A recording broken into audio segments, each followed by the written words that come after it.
Bom dia! Estamos ao vivo para mais um Café com Psico. Hoje cheguei tarde porque esqueci de fazer meu café. O Instagram deu problema aqui, dizia que não conseguia colocar meu vídeo ao vivo. E eu tava aqui tentando resolver essa situação na maior calma do mundo. Só que não, mas acabou que deu certo. Muito obrigada para quem tá por aqui. Bom dia, bom dia. Já tomaram o café de vocês? Hoje a gente vai falar sobre avaliação psicopedagógica para pré-escolares. Vocês sempre me vêm falando de pré-escolares por aqui, né? De crianças pequenas, porque esse é o meu público maior. Sempre eu vou falar de infância, eu vou falar, né, dos primeiros anos, né, da intervenção precoce, vou falar da avaliação dos pré-escolares, porque lá na intervenção precoce, na educação infantil, nos pré-escolares, é que a gente consegue, né, detectar muitos sinais de risco, muitas questões relacionadas a atrasos no desenvolvimento, muitas questões relacionadas, né, à aprendizagem, que essa criança, quando chega no consultório psicopedagógico, lá com 8, 9 anos, 7 às vezes chega, né, ou chega lá com 10, 12, 15 muitas vezes, né? E quando a gente vai avaliar toda a história dessa pessoa, a gente vê que lá na educação infantil, essa pessoa já apresentava sinais, né, de questões ali relacionadas à aprendizagem ou ao desenvolvimento, certo? E uma dúvida frequente por aqui é: Jussi, como eu avalio pré-escolares? Nós temos poucos recursos na psicopedagogia para avaliar pré-escolares, né? E aí eu vou bater na tecla novamente, né, da avaliação qualitativa. Vou bater na tecla do brincar.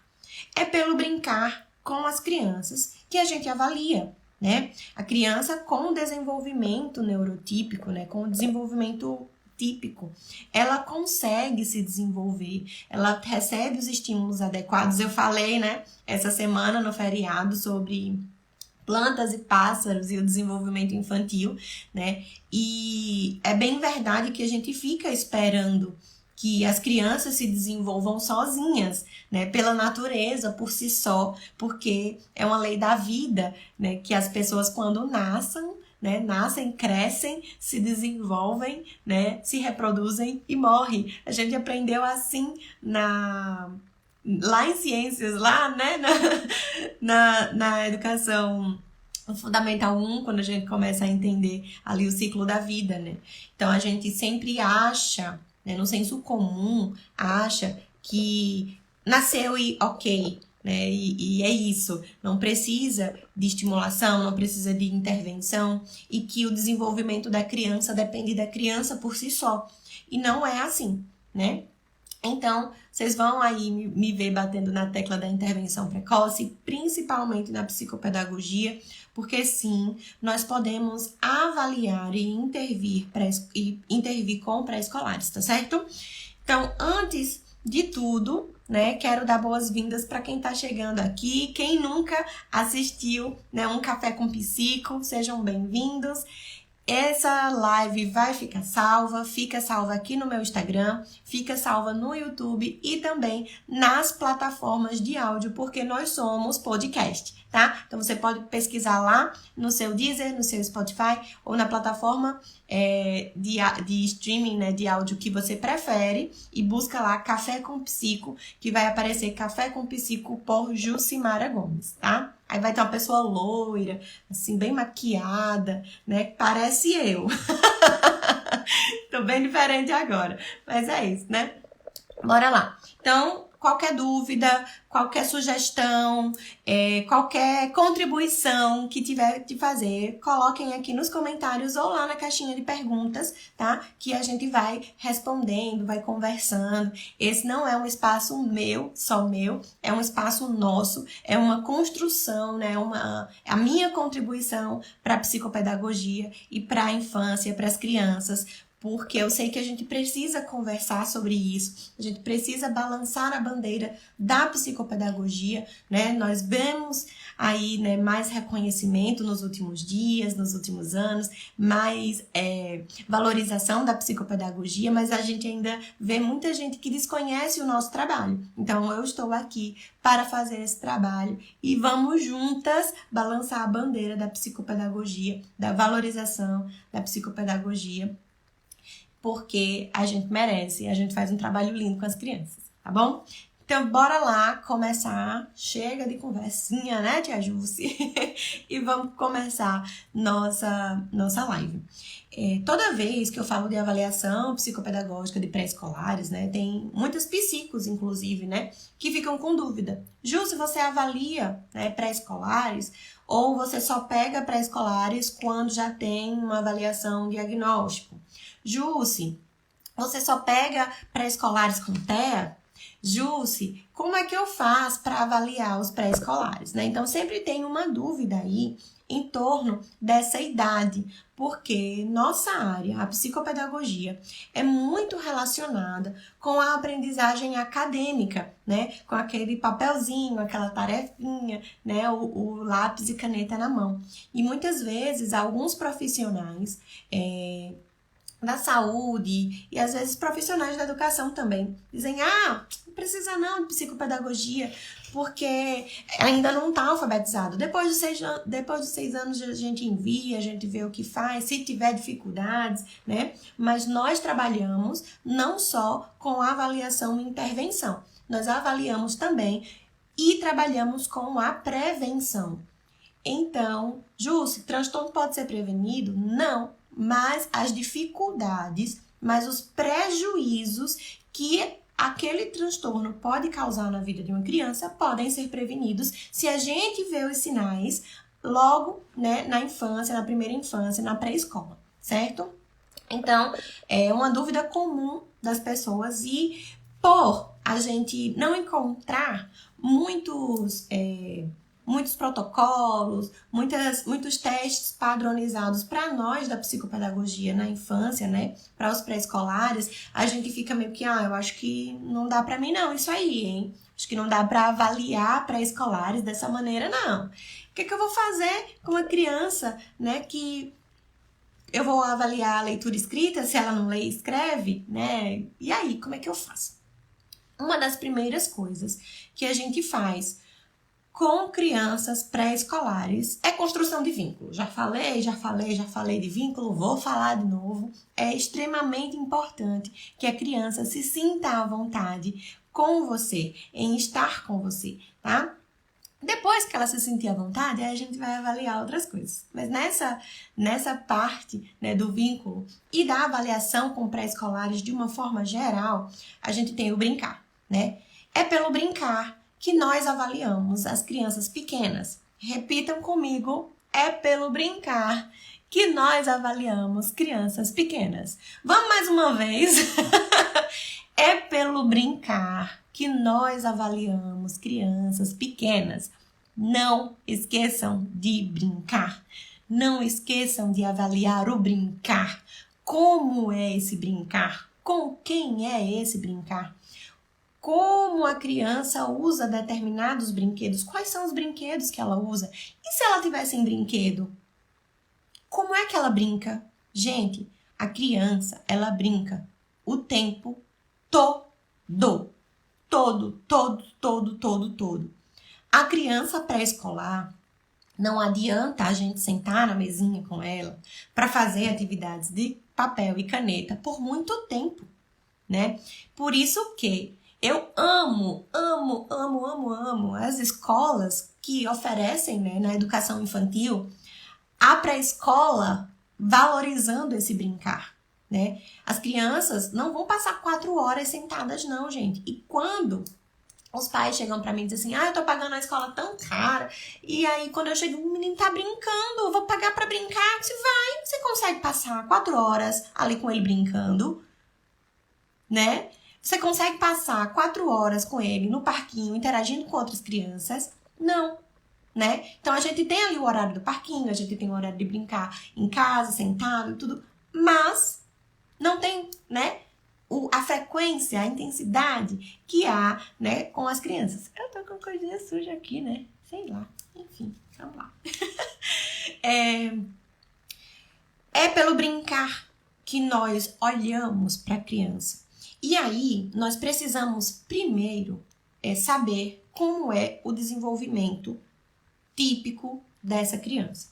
Justo, desenvolvimento típico como? O desenvolvimento neurológico dessa criança, o desenvolvimento biológico dessa criança, relação, né, de crescimento, desenvolvimento e maturação da criança que não tem nenhuma dificuldade. Por que, Jússi, que você fala isso? Porque a gente precisa saber o que tá bem para a gente saber o que não vai tão bem. A gente precisa saber quais são os marcos do desenvolvimento para cada idade, para que a gente saiba que aquela criança não atingiu aquele marco ainda, né? Então, uma coisa importante que a gente vai olhar, observar, estudar, na verdade, né? São questões relacionadas ao desenvolvimento típico, neurotípico, né? Então, não dá para a gente ficar estudando uma coisa só, né, enviesada ali. Eu quero ser especialista em trissomia 21. Eu quero ser especialista em TEA. Eu quero ser especialista em síndromes raras. Tá, tudo bem. A gente aprofunda sim, mas a primeira coisa de tudo que a gente precisa aprofundar é sobre o desenvolvimento típico de como, né, quais são os marcos, quais são os comportamentos, quais são as aprendizagens, as aquisições que cada fase do desenvolvimento, né, preconiza. Então, a gente tem que ficar de olho nisso. Se a criança chega pra gente, né, e a gente consegue observar, né, e avaliar durante o brincar, durante as interações, que vai tudo bem, ok, né, e se não, a gente já começa, aqui já deveria estar fazendo isso. Então, é importante que a gente entenda, estude o desenvolvimento típico da criança. É importante que a gente estude os marcos do desenvolvimento, o desenvolvimento infantil como um todo, tá? Vou dar uma dica agora, Tânia. Tânia pediu aqui, ó. Depois, fala sobre livros de desenvolvimento, por favor. Tem 2 livros bem interessantes. Eu não tenho o primeiro, que é da Ellen B, Criança em Desenvolvimento. Eu tenho ele no Kindle, então não consigo mostrar para vocês aqui agora. Mas eu tenho esse aqui, que é O Mundo da Criança, da Infância e Adolescência, da Martorell Papalha Fieldman. Esse aqui, ó. Tô mostrando, para quem tá no podcast, tô mostrando a capinha do livro. Mas o nome do livro é essa, tá? O Mundo da Criança, da Infância à Adolescência. É uma bíblia, gente, ó. Tá? Então, dá para começar por esse aqui. Mas a Tânia tá falando aqui, né, sobre... para começar os estudos sobre a caderneta de vacinação. Dá sim. Mas aqui a gente aprofunda, né, para começar e depois a gente vai destrinchando tudo. Já me perguntaram uma vez sobre se tinha um livro que dizia todos os marcos do desenvolvimento, que é o que esperado e tudo mais. Sim, esse daqui e a caderneta da criança. Tem outros também que tem algumas tabelas e tudo mais. Tem outro livro, né, dessas autoras também, da Papalha e Fieldman, que é um livro que tem uma borboleta na frente e tem um nome assim, Desenvolvimento Humano. Lá, esse é bem grossinho assim também e tem uma parte de infância para seguir, tá? Então, mas é só uma parte. Aqui a gente tem vários teóricos, a gente tem os marcos do desenvolvimento, ele é todo separadinho em primeira, segunda, terceira infância, depois adolescência, então vale muito a pena a leitura, né? Não é um livro barato, mas infelizmente no nosso país livros não são tão baratos, mas é um investimento muito bom, tá? Então, antes de tudo, a gente precisa lembrar que quem trabalha, né, com o nome da autora, Isabela, é Martorell, Papalha e Fieldman, esse aqui. O outro, que é Criança em Desenvolvimento, que ele também é lindo, maravilhoso, o livro, né? A autora é Ellen B. Ellen, depois B com 2 S, igual de abelha mesmo, em inglês. Ó, esse livro aqui. Printem. Eu coloco nos stories depois. Vamos lá? Por que a gente precisa aprender, né? Desenvolvimento neurológico. Por que a gente... Tem um livro também bem legal, eu não separei pra vocês, não. Mas eu gosto dele. É esse aqui, ó. Neuropsicologia, Teoria e Prática. Não é só de infância, mas eu gosto bastante dele. Eu vou explicar por quê. Primeiro a gente estuda desenvolvimento. Depois a gente estuda as alterações no desenvolvimento. Depois a gente estuda as alterações do desenvolvimento neurológico, certo? Porque, Jus, mas eu não sou neurologista. Menina, mas você tem que saber para você encaminhar para o neurologista. Então, a gente estuda primeiro o desenvolvimento, se aprofunda ali no desenvolvimento, nos marcos do desenvolvimento, o que é esperado para cada idade. E depois, a gente estuda as alterações nesse neurodesenvolvimento, certo? Tânia colocou aqui que conhece esse da borboleta, mas que não se aprofundou tanto ainda. É isso, Tânia. Aquele da borboleta, ele tem uma parte que é só de infância, mas ele é do desenvolvimento humano inteiro. Então, tem a parte de adolescência, de adulto, de idoso, né? Então, é bem interessante, mas para quem trabalha com criança, né, tem uma parte ali que a gente não vai estudar tanto. Esse aqui que eu tinha indicado também, que é muito bom. Eu nem sei que edição tá mais. Eu comprei esse aqui tem muitos anos. Eu gosto bastante dele. Não sei se foi lançada uma nova edição, mas é bem interessante, tá? Tem o nome neuropsicologia, mas neuropsicologia não é uma área só para psicólogos, tá? É uma área livre que a gente pode estudar, a gente só não pode fazer a avaliação neuropsicológica, tá? Mas é importante a gente estudar enquanto psicopedagogas, porque nós conseguimos observar questões importantes para que a gente encaminhe para as pessoas certas, né? Para o neurologista, para avaliação neuropsicológica, para um psiquiatra infantil, né? Então, quando a gente fala de infância, a gente tem que conhecer o desenvolvimento infantil. Não dá para a gente trabalhar com infância se a gente não sabe o desenvolvimento infantil típico, o que é esperado para cada faixa etária, certo? E aí, quando a gente vai fazer a avaliação psicopedagógica dessas crianças, né, desses pequenos, nós precisamos prestar atenção no desenvolvimento. Então, a primeira coisa que a gente vai fazer é estudar o neurodesenvolvimento. Olha, gente, David Sampaio e Juliana Ventura aqui na minha live. Eu tô morrendo, viu, que eu sou fã de vocês. Pelo amor de Deus. Vamos tomar um cafezinho? Ai, gente, sejam bem-vindos. Fiquei até tímida. Bora lá. Então, primeiro a gente vai avaliar desenvolvimento, tá? A psicopedagogia só trabalha a leitura e escrita. A psicopedagogia só trabalha a aprendizagem acadêmica. Esqueçam isso com pré-escolares, tá? A gente vai trabalhar com desenvolvimento e a gente vai trabalhar com aprendizagem, mas a aprendizagem na pré-escola é diferente, tá? A gente vai trabalhar com habilidades preditoras para essas habilidades lá na frente de leitura, escrita, matemática, aritmética, certo? Mas antes disso, a gente não vai, na avaliação psicopedagógica, né, de pré-escolares, avaliar leitura e escrita não, tá? A gente vai avaliar os preditores, que a gente vai falar lá na frente, tá? Então, primeiro, a gente precisa avaliar a queixa. Na avaliação psicopedagógica, vai chegar pra gente uma queixa.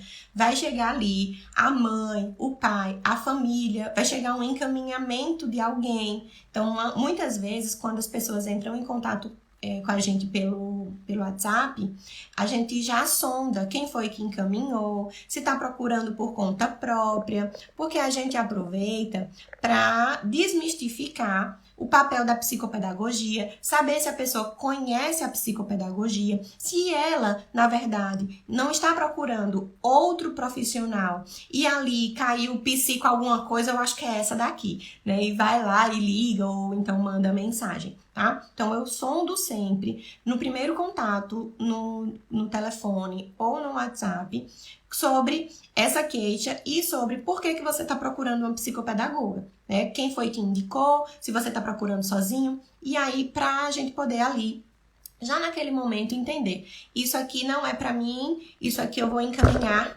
para outra pessoa, né? Por exemplo, essa semana chegou uma mãe dizendo, né, que queria uma avaliação psicopedagógica, que já tinha diagnóstico, e aí eu comecei a perguntar, né? Então ela já tinha diagnóstico, a criança dela já tinha diagnóstico de TEA e de TDAH, e ela queria avaliar altas habilidades.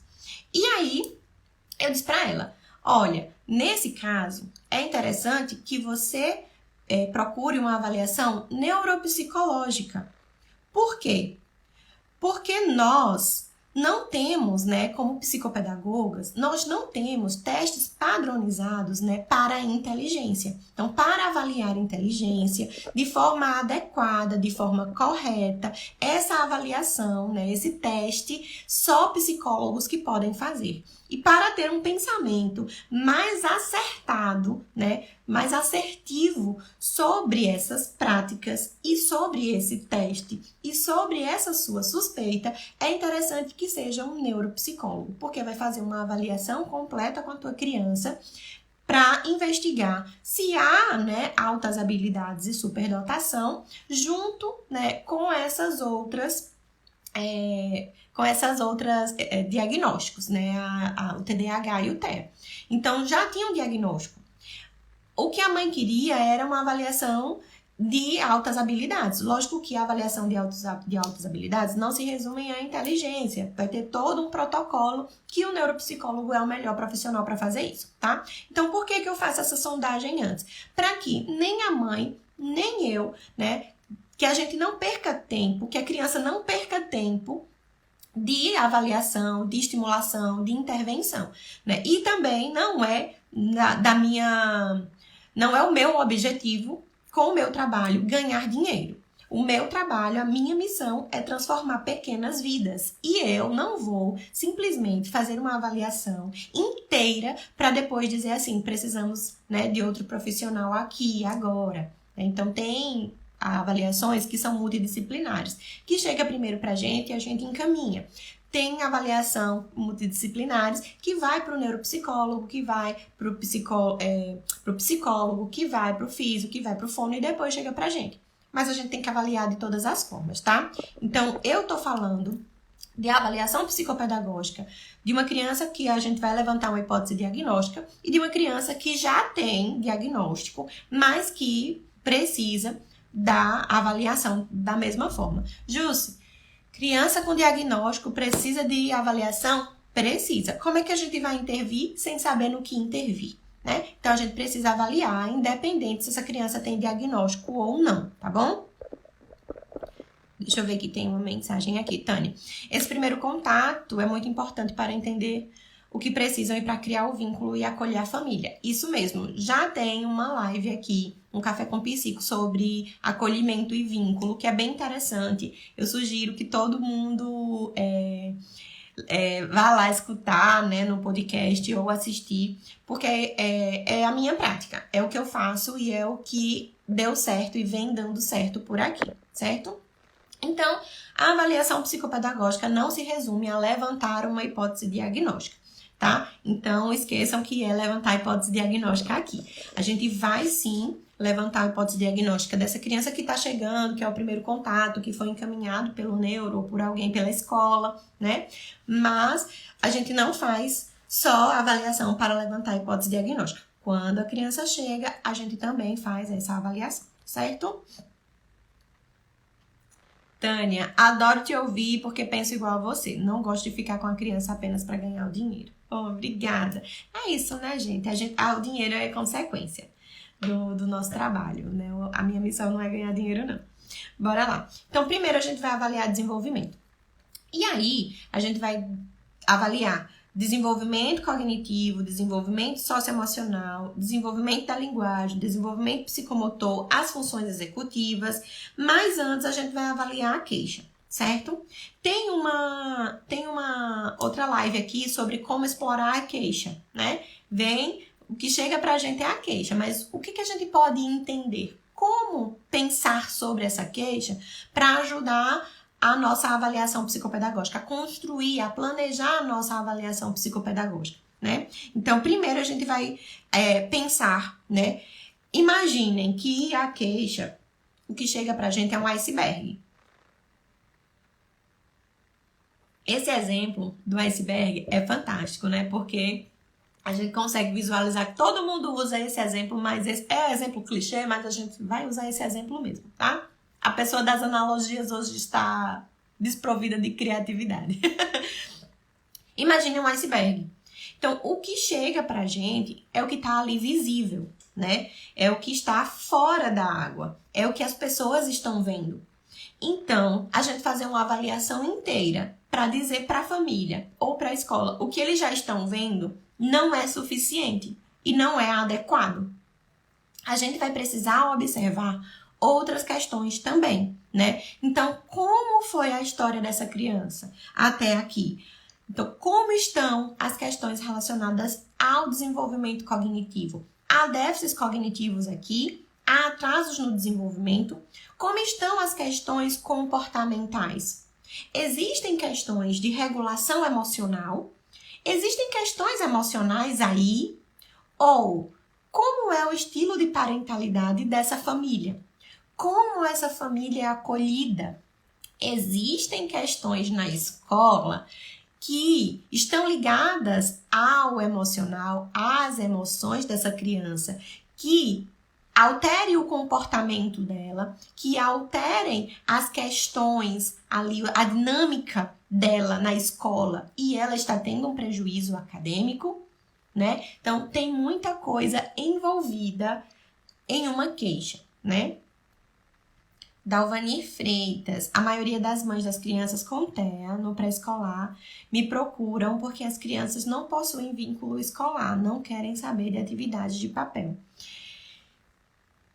Então, Dalvani, as crianças pré-escolares, elas não querem saber de atividade no papel nenhuma.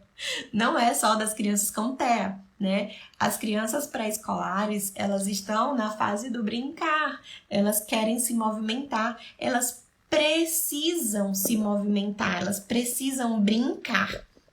E aí, as crianças que não têm TEA, né? As crianças que não estão no espectro, elas possuem, né, questões de filtro social, questões relacionadas a entender o outro, né, a controle inibitório, a seguir regras, que as crianças com TEA muitas vezes não conseguem.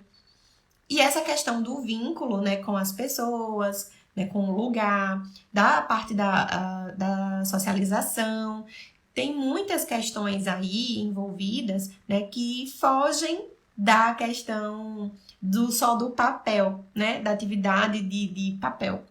Por quê? As crianças com desenvolvimento típico, elas vão sentar, elas vão esperar, mesmo que com limiares baixos, né, mas vai esperar, vai sentar, vai ter atenção, de acordo com a idade dela. Mas, mesmo assim, para ela preferia brincar, ela preferia correr, ela prefere brincar no parquinho, na caixa de areia, no balanço, né, no gira-gira. Então, a gente quer colocar as crianças da educação infantil, todas elas, né, numa caixinha existe uma forma certa de fazer aqui. Então, a gente vai sentar, a gente vai pegar no lápis, a gente vai fazer isso, né? Os primeiros anos da educação infantil, minha gente, é no chão, pelo amor de Deus, né? Tem a cadeirinha lá no momento, né, de comer, de brincar e tal, mas essa criança precisa se desenvolver brincando. E aí é onde está o nosso erro, né? E nós, psicopedagogas, com crianças pré-escolares, com TEA, nosso papel não é criar mini robôs para que eles sentem, que eles leiam e escrevam, tá?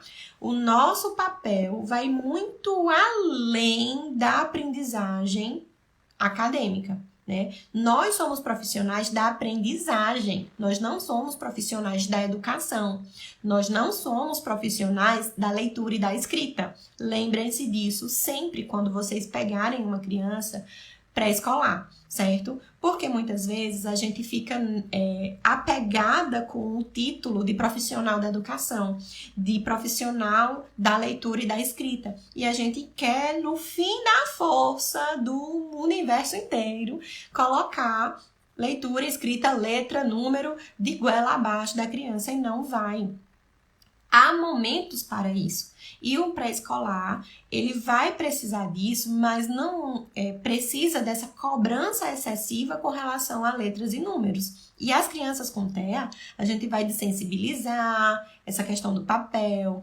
Muitas vezes eles têm questões posturais, de propriocepção, de sensibilidade tátil, né, com papel, com o lápis, de pegar o lápis. E a gente vai precisar avaliar tudo isso para elaborar estratégias para que essas crianças consigam, lá na frente, quando tiver na época de sentar, né, da leitura e da escrita, aí que eles leiam e escrevam, certo? Mas a gente pode falar um pouquinho mais sobre isso. Eu acho que... Não, eu falei não. Não fiz live sobre isso, não. Me cobrem depois, tá bom? Então, a primeira coisa que a gente vai fazer é avaliar a queixa. Por quê? Porque não adianta a gente sair fazendo teste com a criança, sair avaliando criança, sair montando, né, plano de intervenção, de não sei o quê, se a gente não entende como é a dinâmica dessa criança fora do nosso consultório, certo?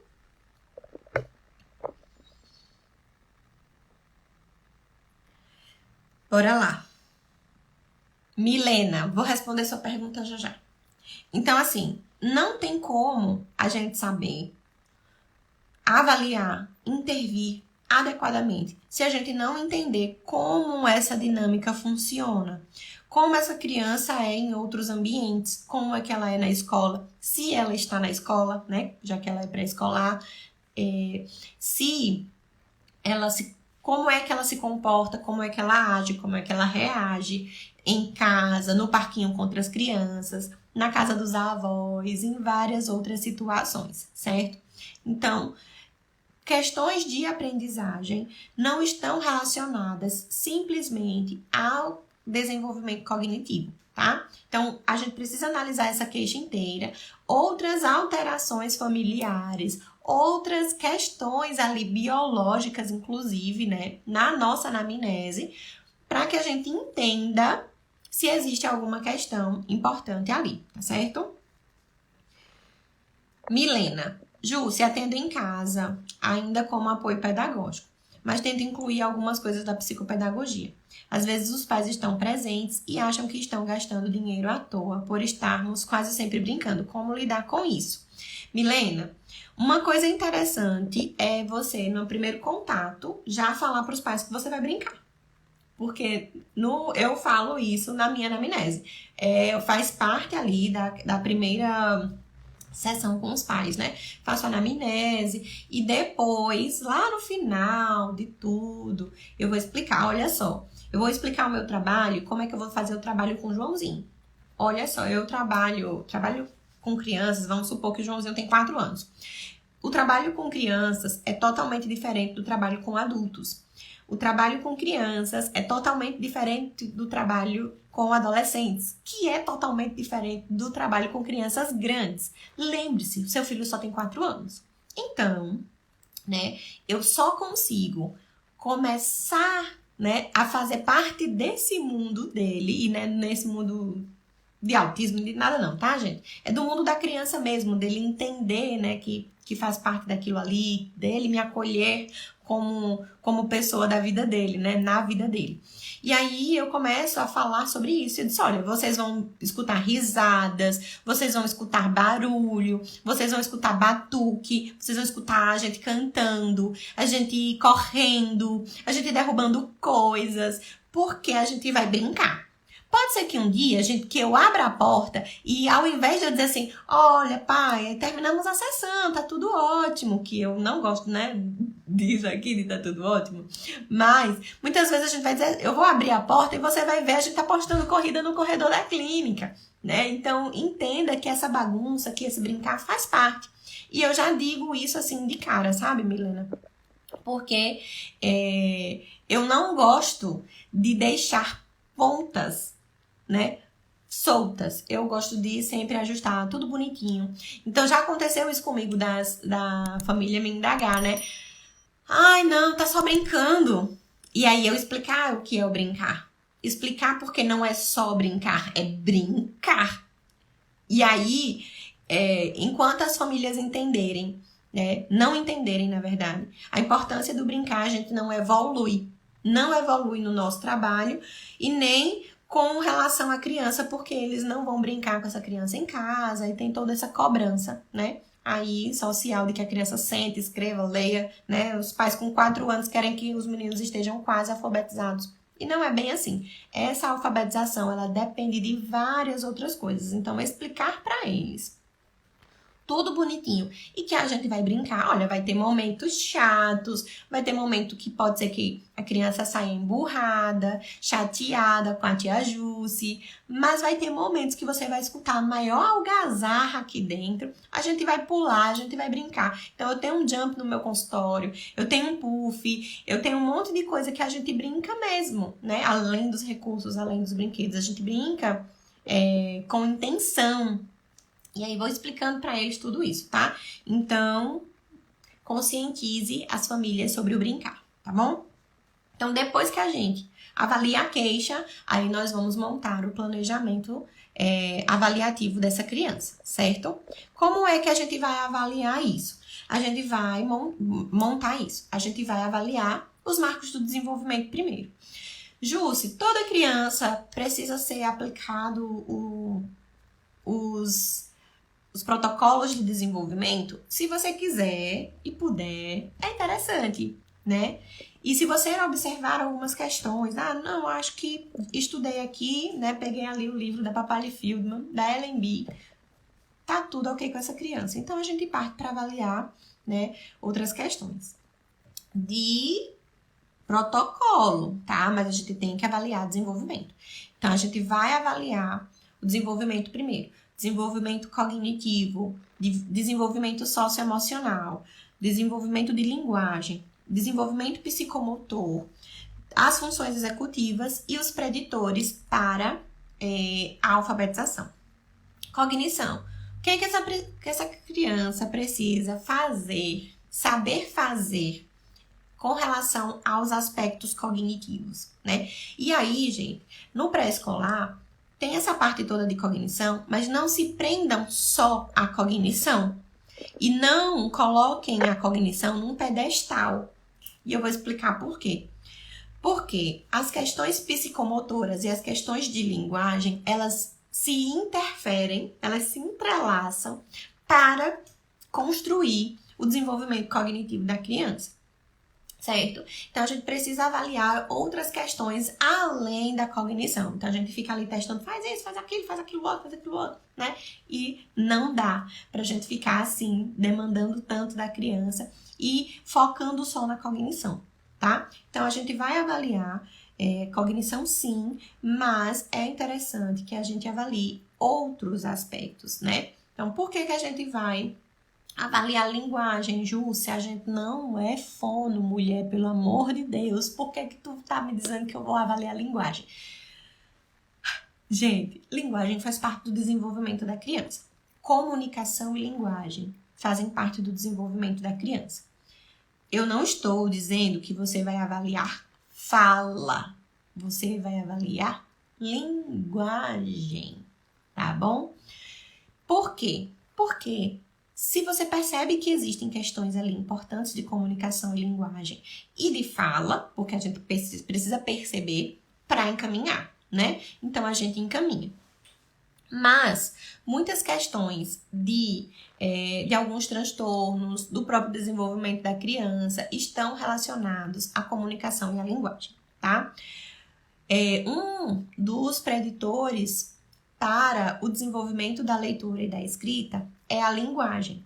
Então, muitas crianças que apresentam questões de linguagem, muitas questões de crianças que apresentam atraso no desenvolvimento da linguagem podem estar relacionadas a alguns transtornos, né? E as crianças que têm transtornos de aprendizagem e que a gente vai avaliar lá atrás, quando a gente vai ver na primeira infância, tinham questões relacionadas à comunicação e à linguagem, certo? Então, a gente precisa avaliar comunicação e linguagem. O desenvolvimento, a gente não vai avaliar o que é da fono. O que é da fono é da fono. Se tiver questões para avaliar mais profundamente, a gente encaminha, tá? Eu, por exemplo, não faço avaliação de dislexia, eu não faço intervenção de dislexia sem antes encaminhar para a fono, tá? Então, se tem uma queixa ali diagnóstica de dislexia, eu trabalho junto com a fono, porque é importante, tá? Então, a gente precisa saber o que é de cada coisa para poder encaminhar. E a linguagem, quando a gente fala linguagem, a gente sempre pensa na fala, né? Comunicação e linguagem, a gente sempre pensa na fala, mas não é, tá? A gente tem ali questões de comunicação receptiva, né? Comunicação e linguagem receptiva e expressiva. Então, como essa criança entende os comandos? Como ela segue as instruções? Como é que ela se porta no comportamento de ouvinte? Como é que ela escuta a pessoa que está falando? Né? Então, é importante a gente lembrar que a comunicação e a linguagem é importante para a socialização e é importante para a leitura e para a escrita. Né? Então, essa criança que fala trocado, essa criança que fala errado, essa criança que não se comunica adequadamente, que tem dificuldade de expressar o que ela quer, o que ela deseja, né? Essa criança vai ter dificuldades em socializar e vai ter dificuldades de ler e escrever. Como é que a criança que não consegue pedir uma coisa, como é que ela vai escrever um bilhete, como é que ela vai escrever uma carta, né? Como é que ela vai organizar as palavras de uma forma que seja um texto, um recado, uma história, né?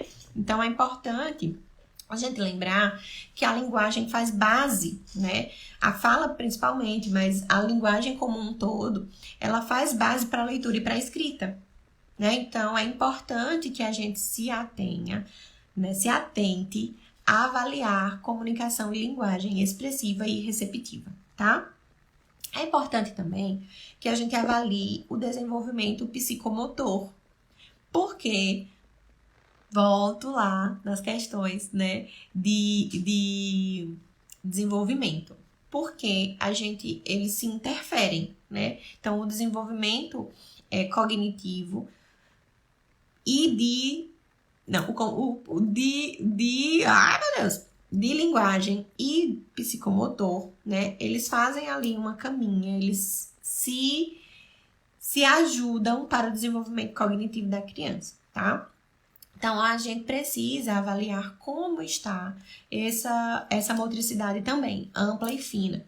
Ju, se vou avaliar a motricidade como fisioterapeuta, como terapeuta ocupacional, não.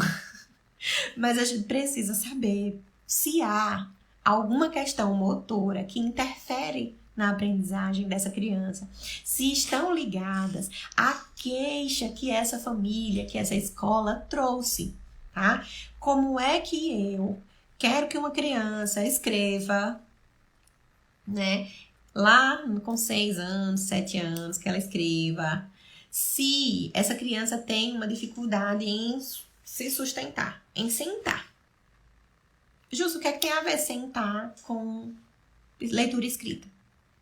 Porque o nosso desenvolvimento, a gente volta lá para a importância de estudar o desenvolvimento típico. O nosso desenvolvimento, gente, é céfalo-caudal e próximo distal. Então, primeiro, a gente vai desenvolver de cima para baixo e de dentro para fora. Então, a mão, o dedinho, o punho que vai escrever precisa ter passado por esse desenvolvimento todo aqui, né? Então, de postura, de tórax, de braço, de antebraço, de punho, de mão para chegar no dedo, tá? Então, a gente precisa avaliar desenvolvimento motor, psicomotor. Então, a gente vai avaliar se essa criança corre, se essa criança pula, se essa criança rola, se essa criança consegue captar uma bola, arremessar uma bola, se ela consegue fazer contato visual para pegar, se ela tem propriocepção, se é uma criança que cai muito. Por que ela cai muito? Muitas vezes as famílias chegam e dizem assim, a criança cai sozinha, não entendo, né? Ou então, essa criança, quando ela cai de um jeito tão desajeitado que ela se arrebenta inteira. E por que ela se arrebenta inteira? Por que ela cai tão desajeitada assim? Né? É da idade? Ou ela já deveria ter movimentos antecipatórios de proteção? De quando a bola vem bater, ou então de quando ela tá correndo, ela colocar a mão no chão e não bater o rosto. Então, a gente precisa, né, avaliar motricidade também, né? Sentar, de movimentos no chão, fazer circuitos, de abaixar, de levantar e tudo mais, tá? Então, depois que a gente avalia o desenvolvimento, aí a gente vai para as funções executivas. E aí tem outra coisa também importante, comportamento adaptativo. Eita, Júlio, lá vem tu com outras coisas que não é da psicopedagogia. Calma, que eu vou chegar lá. Por que a gente precisa avaliar comportamento adaptativo? Quem sabe me dizer?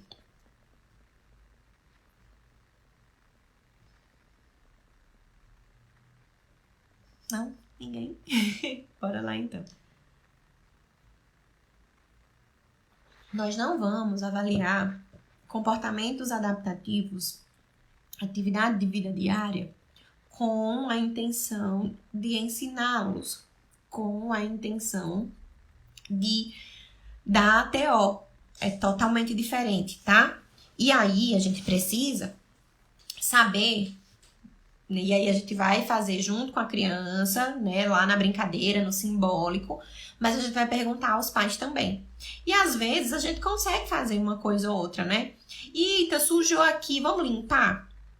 Pra gente entender como é rotina. Muito bem, Camila. Camila colocou, entender um pouquinho da rotina da criança. Sim, como é rotina. Mas, dentro dos comportamentos adaptativos, existem uma gama de coisas que a gente pode avaliar, né? A gente pode avaliar como essa criança planeja e executa ações. Se essa criança, ela entende que há questões ali, objetos para cada coisa, função de cada objeto. E aí a gente está também avaliando cognição. A gente também está avaliando repertório. A gente também está avaliando memória, né? Identificação, nomeação. Então, é importante que a gente pense, né, em atividades para que a gente veja também como é que essa criança se vira no mundo, né? De como ela é em casa e o que sabe fazer e o que ainda não sabe. Exatamente. Para que a gente consiga enviar para os profissionais adequados, se houver. E também, se houver necessidade. E também para que a gente consiga orientar as famílias de acordo com algumas questões, né? Autonomia e independência começam com o desenvolvimento motor, com o desenvolvimento cognitivo e com o desenvolvimento das atividades de vida diária, né? Então, não adianta a gente cobrar lá na frente que o adolescente cuide das roupas, ou então que ele saiba lavar a louça, que ele saiba, sei lá, fritar um ovo, se a gente não começa a estimular essa vida independente, essa autonomia lá na frente, tá? Então, muitas vezes a gente chega com uma criança de 4, 5 anos, 6 anos, que não desfraudou ainda. Por que não desfraudou? Justo, mas tem a ver com aprendizagem? Tem a ver com desenvolvimento? Né? E tem a ver com aprendizagem sim, porque tem um controle de esfíncter aí, que é biológico, mas também tem uma questão social, tem uma questão de percepção. Tô com vontade de fazer cocô e de avisar, né? Então, tem ali questões importantes nas atividades de vida diária e nas atividades, né, no comportamento adaptativo que a gente precisa também avaliar. Por que essa criança não consegue fazer isso? E aí, a gente vai intervir, vai encaminhar para profissionais, né, adequados. E aí, eu gosto de fazer atividades assim para entender, né, como é o planejamento. Eu preciso encher uma garrafa de água. Eu vou precisar tirar a tampa, eu vou precisar ir na torneira, ligar a torneira, esperar que ela encha. Essa garrafa vai transbordar de água, vai ficar com menos água. Essa criança vai ter paciência de esperar a água encher, né? Tem muita coisa pra gente observar em pequenas atividades de comportamento adaptativo e de vida diária, certo? Então, ó, tem motricidade, tem velocidade, né? Controle ali de tempo, né? Tem volume e mais outras tantas coisas, certo? Depois que a gente avaliou o desenvolvimento, a gente vai avaliar função executiva, tá? Memória de trabalho, flexibilidade cognitiva e controle inibitório. Jus, como é que eu vou fazer isso? Pelo brincar.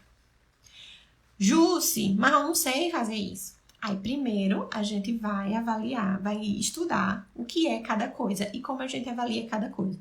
Então, quando você está na dúvida, como é que eu posso avaliar isso sem um protocolo?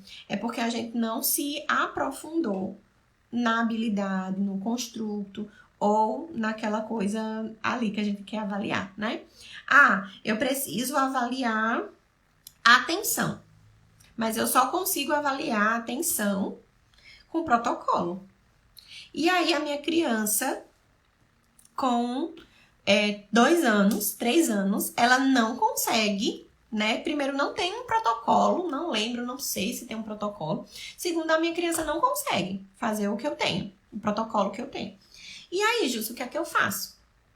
Aí, a gente vai avaliar de outras formas. A gente vai avaliar brincando, né? Então, por isso que é interessante que a gente pense e estude as habilidades, estude o desenvolvimento, porque nem sempre, mesmo com a criança grande, a gente consegue aplicar protocolos muito estruturados, né? No caso das crianças com TEA, tem protocolos que a gente não consegue, que são tão rígidos e tão estruturados que quando a criança, que demanda que a criança sente, por exemplo, e a criança não senta, então, como é que eu vou fazer isso, né?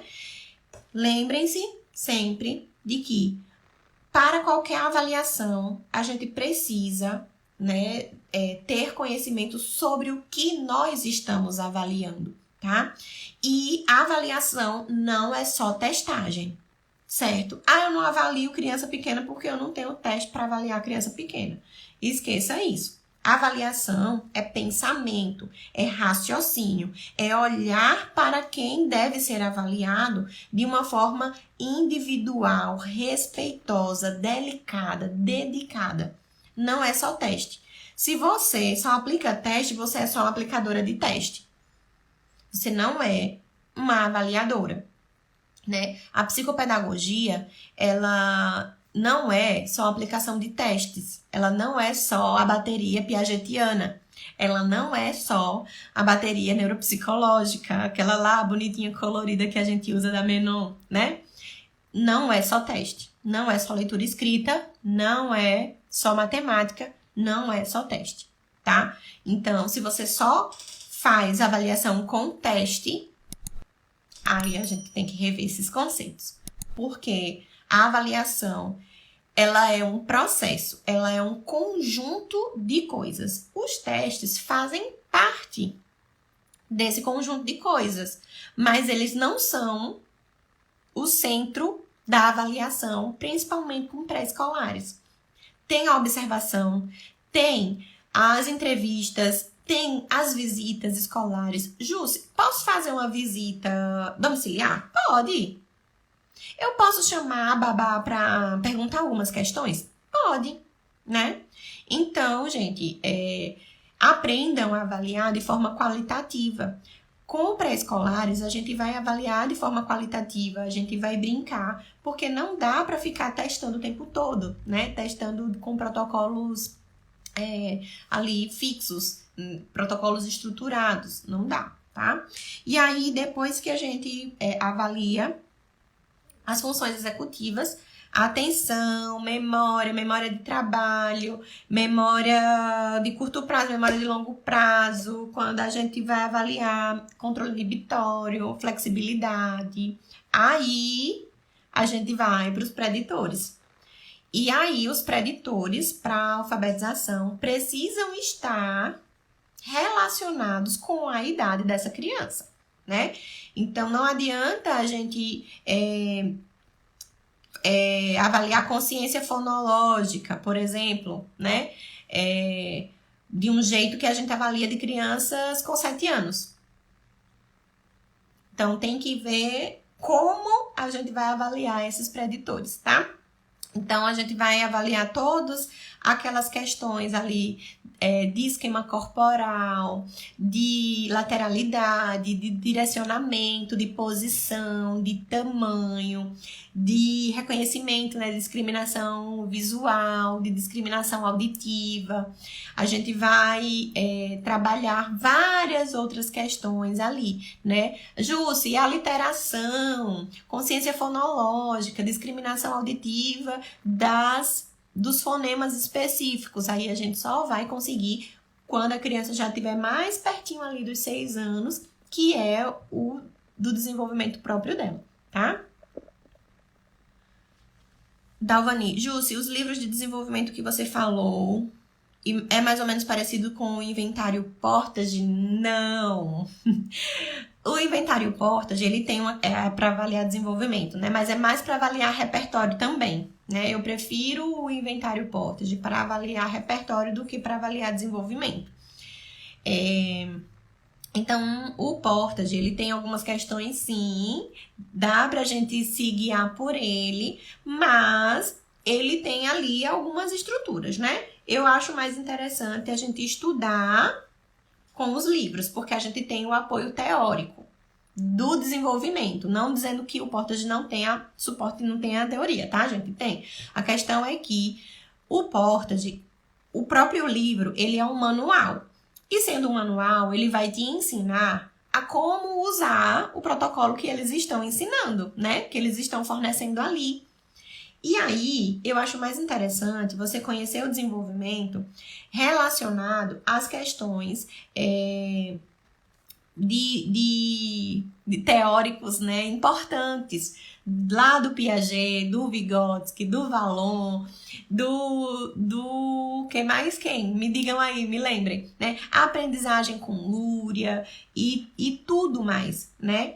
Eu prefiro entender o desenvolvimento primeiro, com várias teorias, entendendo ali várias teorias, do que a gente pegar um inventário, né?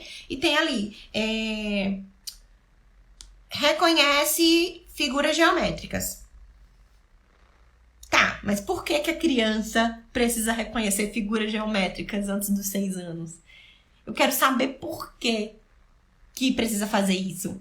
Não é o quê. O que a gente precisa saber também, mas a gente precisa saber por quê. E aí esses inventários, esses manuais, eles não dão o porquê que a gente precisa saber. Eles dizem o quê. E aí por isso que todo mundo fala assim, a caderneta, né? Acho que foi você, né, Dalvani, que perguntou, ou foi outra pessoa, meu Deus? Foi Tânia. Por que a gente não deve ficar só na caderneta? Porque a caderneta, ela vai te dar ali, né, o que a criança precisa fazer, mas não o porquê a criança precisa saber. E nós, como profissionais da aprendizagem, a gente não deve se limitar ao quê. Porque aí a gente vai só testar mesmo, vai ficar ali, ó, precisa fazer isso, e faz isso, e pá, e aí a gente cansa a criança, cansa a gente, e a gente não sabe explicar o que a criança tem, o que pode ter, por que a gente está indicando para o neuropsicólogo, por que a gente está indicando para o neurologista, por que a gente está indicando para o psiquiatra. Então, a gente se limita, quando a gente se limita a entender o que, a gente limita a nossa avaliação, a gente limita as nossas intervenções e a gente limita o conhecimento da família sobre aquela criança, né? Então, é interessante a gente sempre saber o porquê que aquela criança não atingiu aquele marco. E para a gente saber o porquê que ela não atingiu, a gente precisa saber por que crianças com 2 anos precisam andar. Por quê que existe ali, né? Não existe um limite de idade, mas por que é esperado que uma criança com 2 anos já ande e já fale? Porque aí a gente precisa, né? A gente tem argumentos para a família e para embasar os nossos encaminhamentos e a nossa prática, tá? Então, não se limitem a saber o que a gente tem que se aprofundar no porquê, tá? Aí, o Portage, ele traz muito isso do quê. Mas por quê? Né? Por que eu vou perguntar para uma criança de 7 anos o endereço dela? Que tem lá no Portage, né? Sabe seu endereço completo. Por que a criança com 7 anos deve saber o endereço completo? Quais são as habilidades que estão envolvidas aí em saber o endereço completo? Entende? Então, vai muito além. O Portage é ótimo, mas não pra gente estudar desenvolvimento, tá? A gente estuda desenvolvimento nos livros de desenvolvimento, tá bom? Michele, perfeito. Dalvani, verdade, não trazem o porquê, isso mesmo. Obrigada, gente. Dalvani, isso a gente precisa explicar para a mãe o porquê de desenvolver determinadas habilidades e atividades, isso mesmo. Tânia, a caderneta é uma boa orientação para as famílias perceberem os atrasos das crianças, isso mesmo. O profissional pode começar a estudar por ela, mas não devemos nos limitar somente nela, né? Isso mesmo. Não dá pra gente pensar que só pontinhos ali é estudo, né? A caderneta, ela traz ali pontinhos, né? Tópicos do que a gente deve esperar. E aí é interessante que a gente saiba da caderneta, porque a gente peça a caderneta lá na primeira consulta, né? Pra gente ver, porque geralmente, aí é o que a caderneta, ela traz ali, o que deve ser esperado, né? A família que se importa, que se dedica em lê-la, começa a entender, não tá fazendo isso, não tá fazendo aquilo. E aí, quando leva pra consulta, quando a gente vê aquela caderneta, sabe que tem uma coisa pra ir fazendo os gráficos assim? Só tem as marcações de peso e de altura. Não tem outra marcação. Eu não sei vocês, mas eu recebo pouquíssimas cadernetas com as sinalizações. E quando eu recebo com sinalizações, tá ali só o primeiro ano e sinalizado peso e altura. Somente, mais nada. Vocês já receberam a caderneta preenchida com tudo bonitinho? Michele tá dizendo aqui, não tem hábito de pedir a caderneta de vacinação. Essa é importante. Por que é importante? Porque se essa criança perdeu peso, se essa criança nasceu com baixo peso, se essa criança foi prematura, é interessante a gente entender ali por que que as coisas acontecem, pra gente entender uma relação também com o desenvolvimento, né? É esperado que a criança ganhe peso e não que perca peso. Por que perdeu? É interessante a gente saber, é interessante que essa criança cresça e ela cresça de uma maneira exponencial.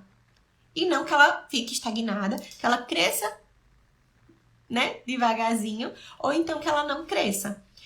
E aí tem fatores importantes de crescimento. Lembra que no começo do Café com Psi que eu falei que a gente precisa levar em consideração maturação, desenvolvimento e crescimento, que são, né, que eles estão interligados, e aí o crescimento é importante. Mas a caderneta é importante para a gente ver, né? Não é só a vacinação, é o desenvolvimento da criança, porque na nossa caderneta aqui no Brasil, tem lá os marcos do desenvolvimento que essa criança precisa atingir. E aí é importante a gente pedir também, tá? Peçam. Vocês vão ver que faz diferença. Mas, Tânia, às vezes nem tem. Isso mesmo. Luana, psicopedagoga. Eu peço a caderneta. Michele, achei bem importante essa sua colocação. Vou começar a pedir. Muito bacana. Outro olhar. Isso mesmo. Peço a caderneta. Muito bom. Ó, vou mostrar mais 2 livros pra gente começar a encerrar a nossa live, tá? Esse aqui é bem interessante para quem trabalha com pré-escolares. Deixa eu tirar essa fita aqui que tá feia, né? Ó, bem lido, bem marcado aqui também. Ah, eu fiz marcação de lápis, né? Só, meu Deus, aqui marcadinho. Porque eu só sei estudar assim, tá? Esse livro aqui, ele é bem importante. Ele traz questões de desenvolvimento cognitivo, de linguagem, de motricidade, de inteligência, de jogo social, né? Do brincar simbólico. Tem muita coisa aqui, é bem interessante. Se vocês quiserem depois, eu posso colocar uma foto e uma foto do sumário. Falando sobre epigenética, né, questões relacionadas à educação, a parte clínica, né, como essas coisas se interagem e tudo mais. Acho bem interessante que quem trabalha com infância e com pré-escolares leia esse aqui, que é muito bom mesmo, eu gosto bastante dele.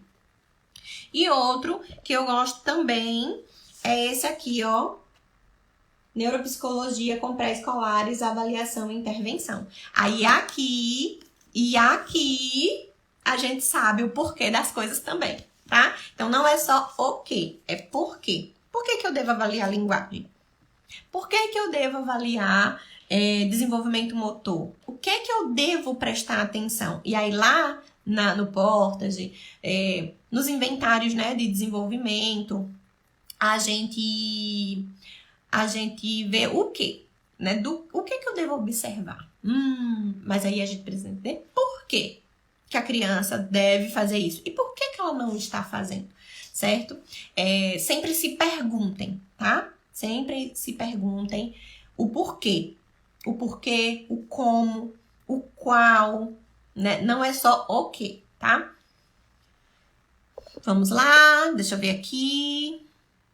Michele, na anamnese eu pergunto qual foi a última vez que foi ao pediatra. Já ouvi que faz anos. Ou só foi antes da pandemia. Misericórdia. As idas ao pediatra vão se espaçando enquanto a criança cresce, né? Então, no primeiro ano, as visitas são bem frequentes, né? E depois vão diminuindo. Mas tem família que só leva a criança ao pediatra quando a criança tá doente. E não é bem assim, né? Precisa avaliar, precisa saber se está crescendo, se está se desenvolvendo, o que é que não atingiu, por que não atingiu. E os pediatras, né, são profissionais importantes da infância. E aí, eles são importantes também porque, por exemplo, na rede pública, é obrigatório que eles façam um rastreio para TEA quando a criança apresenta atraso no desenvolvimento, né? Que eles façam aquela listinha, né? O checklist, o MCHAT. Então, os pediatras são grandes aliados e a gente tem que mandar para o pediatra. Muitas coisas não são transtornos, muitas coisas são questões biológicas e a gente precisa descartar essas coisas, né? E ontem mesmo, né? Eu não sei se a Ana tá aqui ainda. Ana é minha mentorada. E aí a gente tava discutindo um caso em que Ana fez a avaliação da criança, encaminhou a criança para o neuro e o neuro solicitou exames da tireoide e uma investigação de ferro, de não sei o que, para saber se estava alguma coisa desregulada. E aí, na nossa conversa ontem, né, a gente estava conversando sobre essas interferências, né, de como questões biológicas podem interferir nos comportamentos das crianças, podem trazer prejuízos, podem parecer um transtorno e não é. Então, alguns transtornos, eles precisam que hipóteses biológicas sejam descartadas para que a gente consiga fazer o diagnóstico, tá? Por isso que é importante o pediatra.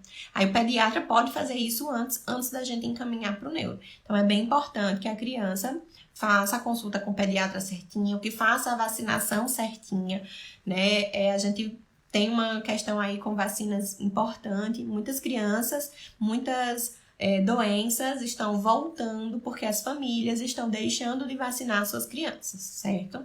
E aí a gente precisa também fazer, né, ter esse papel de conscientização. Ser pró-ciência, pelo amor de Deus, minha gente. Já comprou um.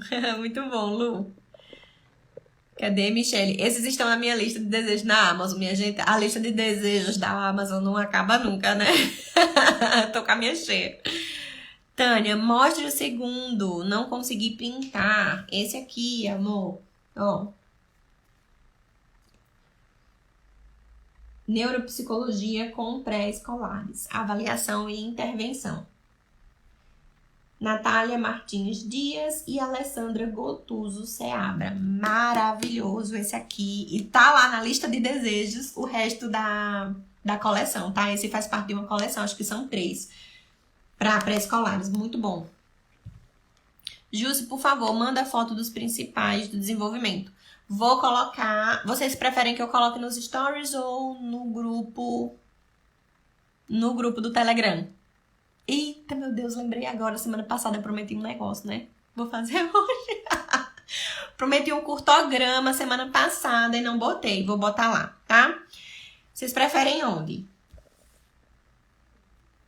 Vou botar uma foto, tá? Vou botar nos 2, pronto. Ó, Michele colocou aqui da questão do pediatra, né? Criança com 4, 6 anos e sem ir ao pediatra. Vamos lá. Ana colocou aqui confirmando isso. Ferro e tireoide. E eu estava certa. Muito bom. Parabéns, Ana. Tânia, obrigada. Isso. Ana. Vamos seguir, vamos voar, né, Ana? O grupo do Telegram é fechado? Não, você pode entrar qualquer hora, tá? Tem um link aqui na minha bio, que tem todas as... Você desce um pouquinho, que tem lá, grupo do Telegram. Aí você entra. Tem assim, Café com Psico. Aí tem o YouTube, o podcast mesmo, né, que só com áudio, e tem o Telegram, o grupo do Telegram, tá bom? É aberto, tá? É só entrar e ser feliz. Tem muita coisa lá, já aproveitem e me cobrem, pelo amor de Deus, pra eu colocar no Telegram e pra eu colocar o curtograma que eu falei semana passada, de primeira sessão com adolescentes, lembram? Pois é, vamos lá. Então, bora recapitular pra gente ir embora. O que a gente vai avaliar com pré-escolares? A gente vai avaliar desenvolvimento, a gente vai avaliar funções executivas e a gente vai avaliar, o que mais que eu disse? Comportamento e as habilidades preditoras, tá? Desenvolvimento. O que mais? Gente, eu tô péssima hoje. Desenvolvimento, funções executivas e habilidades preditoras, tá certo? As habilidades preditoras, lembrem de estudar bem bonitinha, bem, né, organizadamente, porque elas são importantes pra gente montar o nosso plano terapêutico na psicopedagogia, para que a gente comece a estimular essas habilidades e quando a criança estiver na época de alfabetização, ela já tenha essas habilidades construídas, então vai fazer parte do nosso plano de intervenção, do nosso plano de estimulação, né? Que essa criança construa essas habilidades preditoras para que quando ela chegue na idade, no tempo escolar dela de alfabetizar, ela já tem essas habilidades construídas, tá certo? E avaliar as funções, as habilidades preditoras é importante porque essa criança pode estar dando sinais de que lá na frente ou que pode estar em risco, né, para alguma dificuldade, para algum transtorno do desenvolvimento, para algum transtorno de aprendizagem, que aí a gente pode deixar, né? Chegar lá na frente, quando o prejuízo estiver bem grandão, e essa criança já esteja aí bem comprometida com essas habilidades, tá certo? Gente, é isso. Muito obrigada por vocês estarem aqui, tirarem um tempinho do nosso sábado para aprender um pouco mais, para valorizar a psicopedagogia. Eu amo falar de infância, de educação infantil, de pré-escolares, dos piquiticos, né? Eu gosto bastante.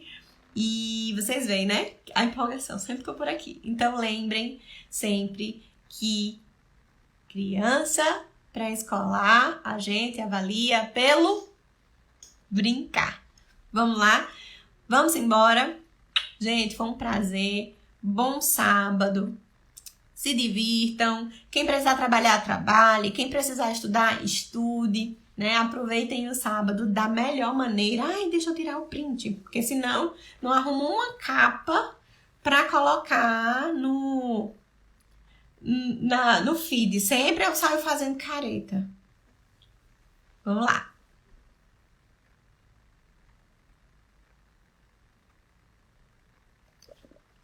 Obrigada, Tânia tá falando aqui, ó. Obrigada por passar seus conhecimentos. A gente não passa conhecimento, a gente passa informação. Aí vocês constroem os conhecimentos de vocês com as dicas, com as pinceladas, né? Com ali um fervilhar de dúvida, de questionamento, tá certo?